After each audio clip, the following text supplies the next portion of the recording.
प्रणाम सर को।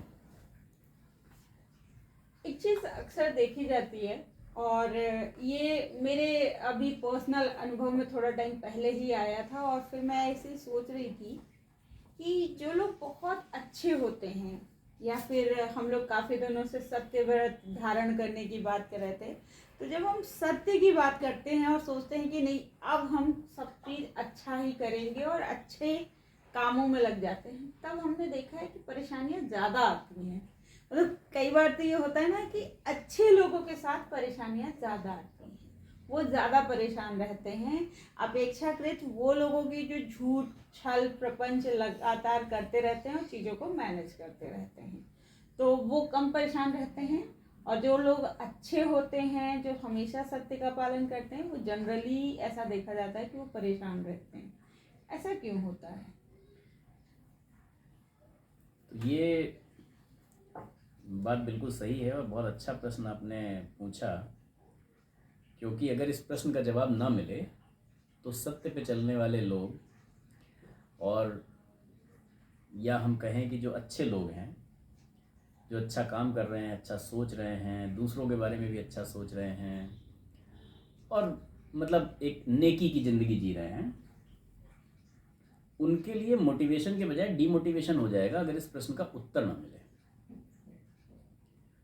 तो ये मतलब मुझे ऐसा लगता है कि आपने जगत के हित के लिए ये प्रश्न पूछा है। क्यों जगत के हित के लिए पूछा है? क्योंकि जगत का हित ऐसा है, जगत का हित इसमें है कि अच्छे लोगों की संख्या बढ़े। अच्छे लोग मतलब जिनके विचार अच्छे लोगों का मतलब ये है कि जो किसी का बुरा नहीं करते, जो हमेशा सच बोलते हैं, अपना काम ईमानदारी से करते हैं, यही तो होगा अच्छे लोगों का मतलब। और जो इस बात को दिल से जीते हैं, जो आपने बिल्कुल सही बात कही कि जब सत्यनारायण व्रत कथा व्रत प्रेरणा की पुस्तक में हम लोग जो चर्चा कर रहे हैं, जो कि पैरेलली चल रही है, तो उसमें भी यही बात है कि भाई आप सत्य व्रत धारण करेंगे मतलब सत्य बोलेंगे, अपनी कमाई का एक अंश अच्छे कार्यों में सत्कार्यों में लगाएंगे और सत्संगति रखेंगे तो अच्छा होगा आपके साथ। लेकिन व्यवहार में ऐसा देखने में नहीं आता है। यही प्रश्न है जहाँ तक मैं आपका समझ पा रहा हूँ। व्यवहार में इसका ठीक उल्टा देखने में आता है। जैसे ही जो अच्छा सत्य करते हैं शुरू किया वैसे कुछ ना कुछ परेशानी आनी शुरू हो गई। जो अच्छा करते हैं उनके साथ खराब होता है। यही तो है कि भाई आदमी कहता है कि जैसा कर्म करोगे वैसा फल देगा भगवान, ये है गीता का ज्ञान, ये है गीता का ज्ञान। लेकिन आदमी कहता है कि हो तो इसका उल्टा रहा है, जब मैं अच्छा कर रहा हूँ तो मेरे साथ बुरा हो रहा है, और जैसे ही मैं बुरा करने चल रहा हूँ वैसे ही वो है। कई सारी फिल्मों में भी हमने इस तरीके की देखी कि भाई मतलब कोई नायक होता है, जब वो पहले खराब काम कर रहा होता है तो सब कुछ बढ़िया, सब पे राज होता है, जैसे ही सीधा करने लगता है, अच्छा करने लगता है, वैसे ही गड़बड़ हो जाता है सारा। अंगुलमान का उदाहरण भी यही आता है, जब भगवान बुद्ध कहते हैं कि जाओ तुम उसी गांव में भिक्षा मांगने जाओ जहाँ तुमने सबसे ज़्यादा लोगों को मारा है, तो बोले साहब वहाँ तो लोग मुझे छोड़ेंगे नहीं। तो वो पहले पहल तो जाते हैं तो आदमी कहता है भाई अभी तो वो डाकू ही है, हो सकता है ये भेष बना के आया कुछ और कर दे अभी हमारे साथ। तो पहले दिन तो उसको भिक्षा मिल जाती है, अगले दिन खूब पटक के मारते हैं लोग, राइट। उसका कारण ये है कि हम आज अपने आप को इस शरीर में देख रहे हैं, लेकिन हमारी यात्रा युग युगांतर से चल रही है। कहाँ से चल रही है पता नहीं है, कहाँ तक जाएगी पता नहीं है। तो वो इसीलिए लोग कहते हैं ना कि जो त्रिकालदर्शी होते हैं, जो तत्वदर्शी होते हैं, वो ये देख लेते हैं कि पीछे कितना आप अच्छा करके आए हैं कि खराब करके आए हैं कि क्या करके आए हैं। क्योंकि शुरुआत तो ऐसे ही होती है ना, शुरू में तो सब खराब कर्म करते रहते हैं, है ना, मतलब जैसे भी कर्म करते रहते हैं।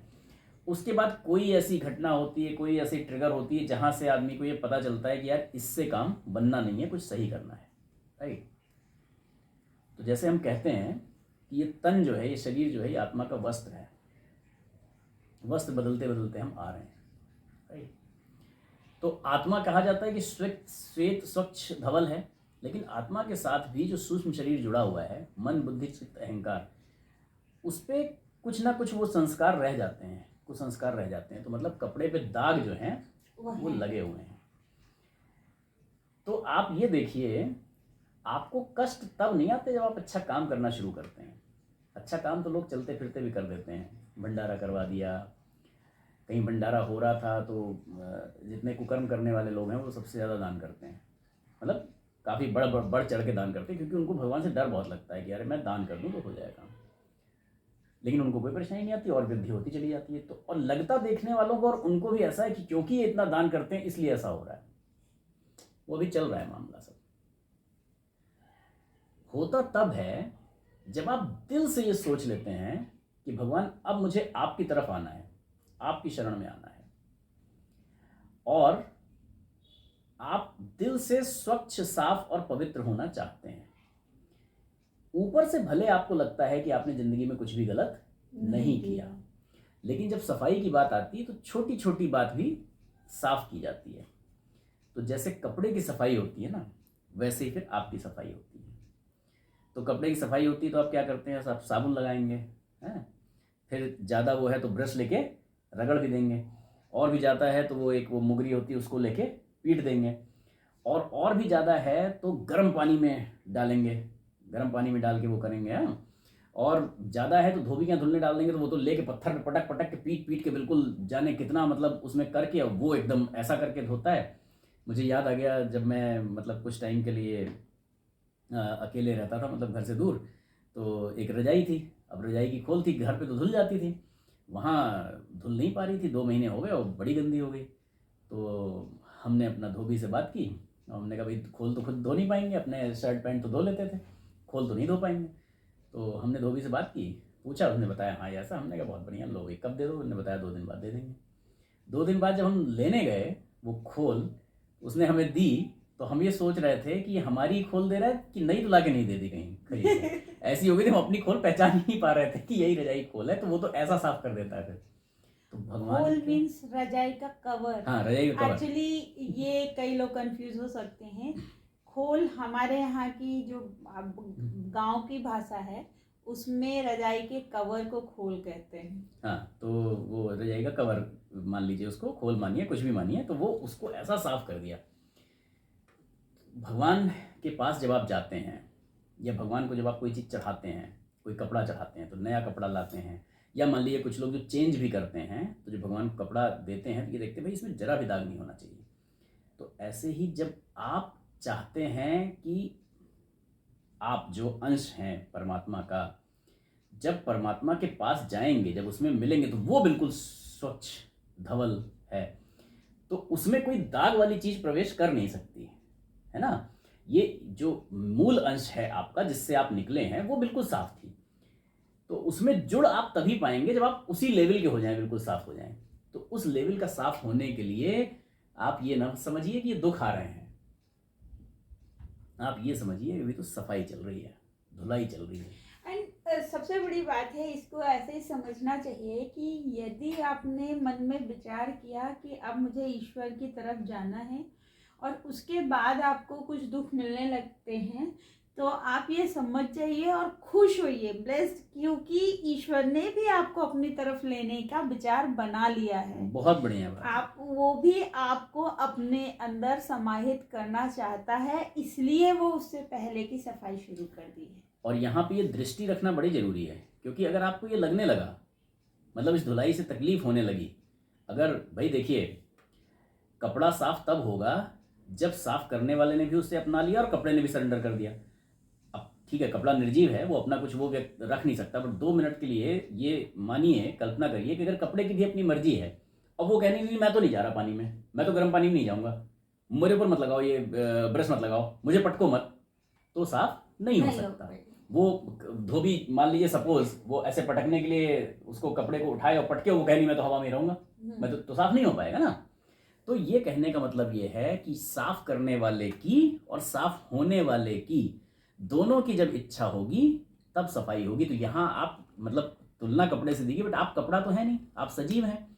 तो अगर आपकी दृष्टि फिर वहां पे बहकने लगी, क्योंकि आपकी दृष्टि पहले सही हुई, भगवान ने कहा चलो ठीक है सफाई शुरू करते हैं, सफाई शुरू होने में आपको होने लगी तकलीफ, अगर आपने कहा साहब ये तो गड़बड़ है, उन फलाने फलाने की तो सफाई नहीं हो रही है, तो भैया सीधी बात यह है कि जो कपड़ा बहुत फट जाता है, बहुत बेकार हो गया और आपको लगता है अब ये साफ़ नहीं हो सकता, इतने दाग लग गए, तो उसको क्या करा जाता है, छोड़ दिया जाता है, फेंक दिया जाता है, और वो फिर रिसाइकिल होता है।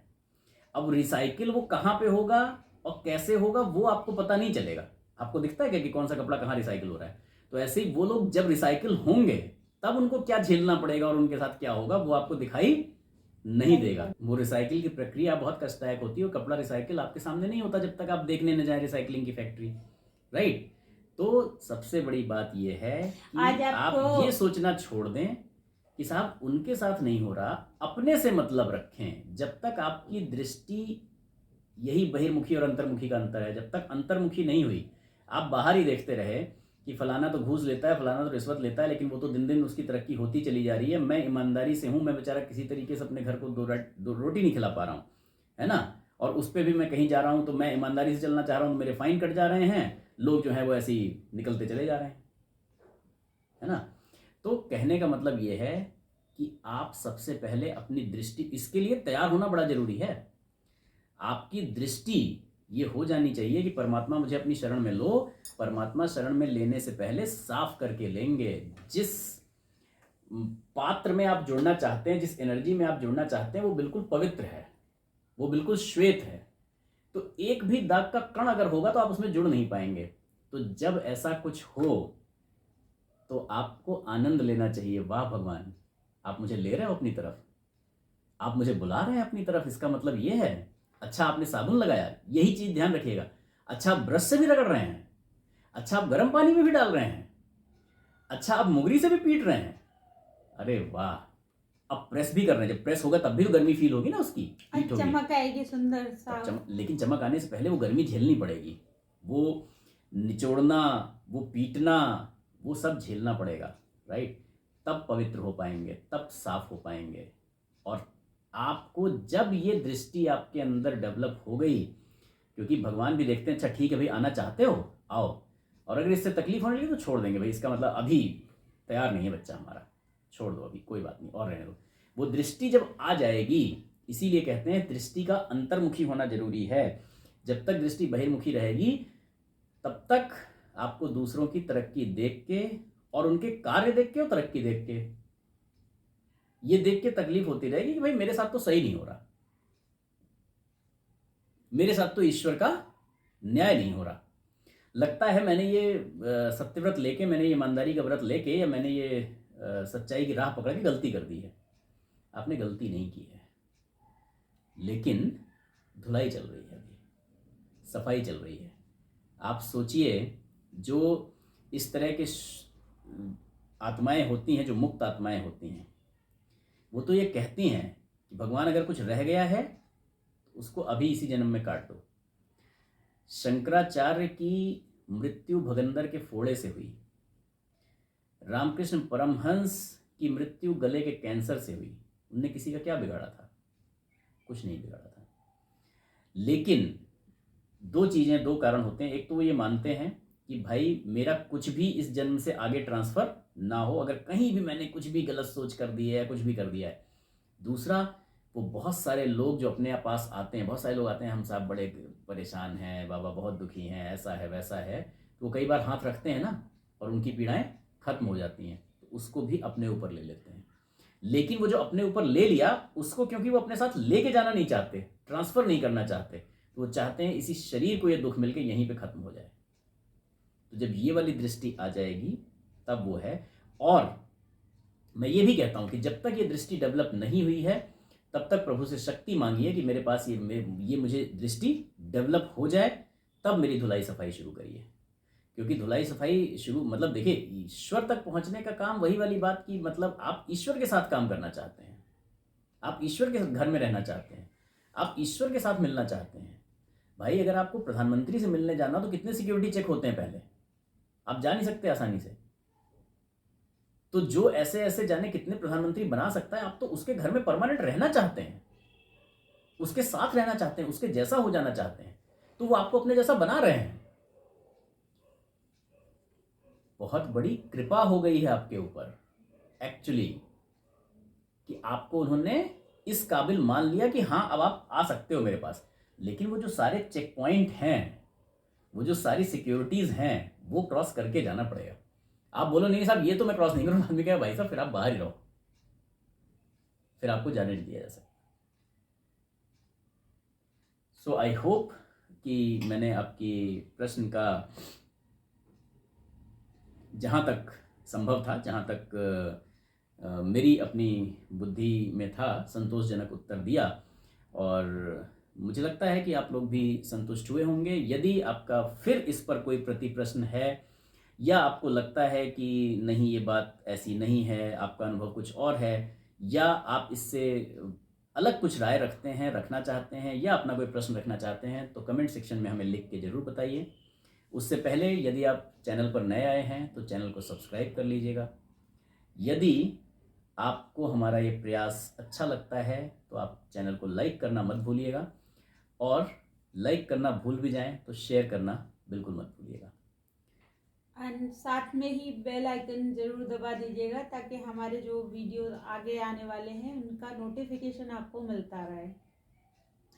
तो एक बार जगत के कल्याण के लिए शुभकामना प्रार्थना करेंगे और आगे बढ़ेंगे अपने अगले वीडियो की तरफ।